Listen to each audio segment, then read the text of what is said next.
Uconn head coach Dan Hurley, left, shakes hands with Stetson head coach Donnie Jones, right, after a first-round college basketball game in the NCAA tournament, Friday, March 22, 2024, in New York.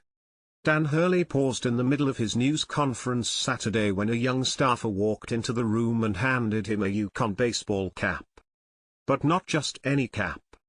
"Yes, I'm superstitious," the Huskies coach said. "I need my lucky hat." "Good hustle, Chris," he said to the staffer.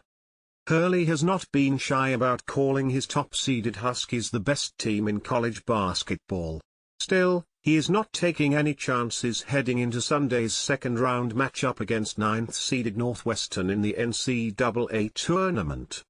For Hurley, that means wearing the same suit, shirt, socks and, yes, underwear every game.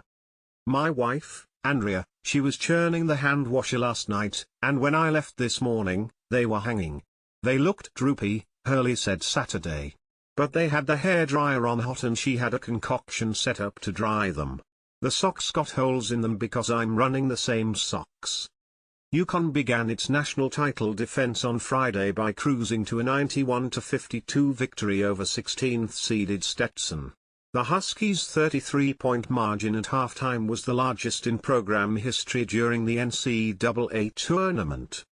The dark blue suit he was wearing is the same one he wore during the run to the national title last year. It also dates back to his Rhode Island days. Hurley said he realized that when he went away from the suit, his teams lost in the postseason. "I broke it back out last March," he said. "I think it's at the dry cleaner. I'm going to wear that until somebody takes me out."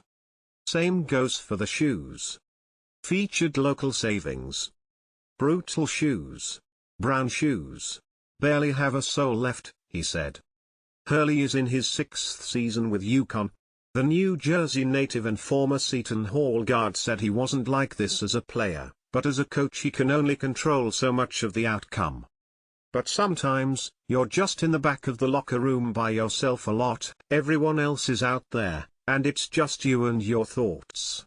And you know, you are not going to turn the TV on, so now, like, your mind is racing," Hurley said. Then there are the M&Ms. Before a game Hurley eats 8 of the little colorful chocolate candies, but none of the colors of the opponent.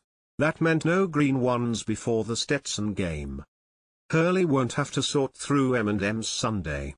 The old-fashioned plain M&Ms don't come in Northwestern purple. A lot of the superstition things, the M&Ms and the clothes, it's almost like you're putting on armor. It's almost like watching Rafa Nadal before he serves. He goes through this weird process of things that settles him before he serves the ball, Hurley said. "It just kind of takes my mind away from thinking about all the bad things that could happen over the course of the next couple hours."